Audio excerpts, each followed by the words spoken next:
So, the two types of bonding, ionic bonding and covalent bonding. What's the difference?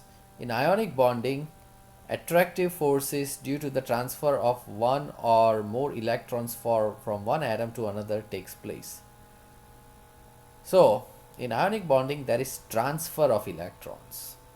One atom transfers electrons to the other atom. And when they do, what we form are ions. Remember in the last chapter we saw ions where you have positively charged ions called cations and negatively charged ions called anions. When an atom loses electrons, it has a surplus of positive charge, making it a cation. And when an atom gains electrons, it has a surplus of negative charge, making it an anion. Because they are oppositely charged, they will be attracted to each other.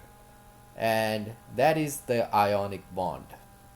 On the other hand, a covalent bond is an attraction between two atoms as they share their valence electrons. And so, in covalent bonding, it's not the transfer of electrons, it's the sharing of electrons. Keep that in mind. We will look at covalent bonding later, but first we will look at ionic bonding. But it needs to be said that not all bonding is so clear and cut between ionic and covalent. There is bonding that is a mixture of the two.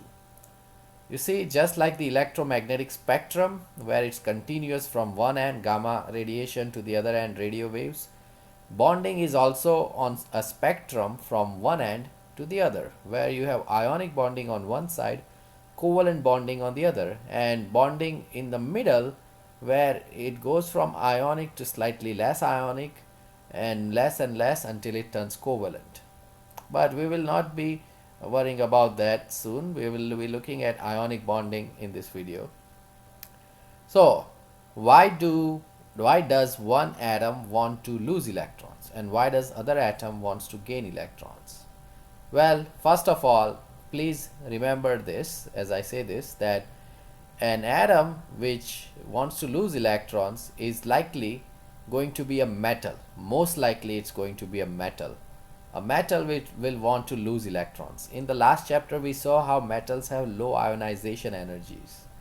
Ionization energy increases from left to right and metals are on the left. So we require very little energy to be invested in order for a metal to lose electrons and form a positive cation. And the non-metal will gain electrons. If you remember, ionization energies are very high for non-metals. They are not willing to lose electrons. On the other hand, they have very high electron affinities, which is love for electrons. So adding an electron to them is something that they want. This is why a metal and a non-metal will come together to form an ionic compound.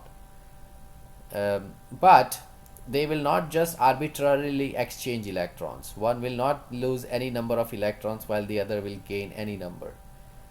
The metal will only lose the number of electrons necessary to give it a noble gas configuration, and the non-metal will only gain the number of electrons necessary to give it a noble gas configuration. Everybody wants a noble gas configuration. Let's look at some examples now, and this will become clear. So sodium and chlorine, they react to form sodium chloride, which is table salt. I called it sodium chloride, but we'll learn how to name it later. We already discussed how sodium, when it loses an electron, that's the ionization energy involved, low ionization energy there. And when sodium loses that electron from 3s1 orbital, it forms 1s2, 2s2, 2p6, with 2s2, 2p6 representing the 8 valence electrons. Chlorine, on the other hand, has 1s2, 2s2, 2p6, 3s2, 3p5.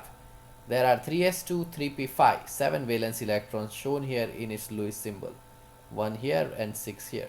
When it gains that 1 electron, it achieves the noble gas configuration of argon with the 8 valence.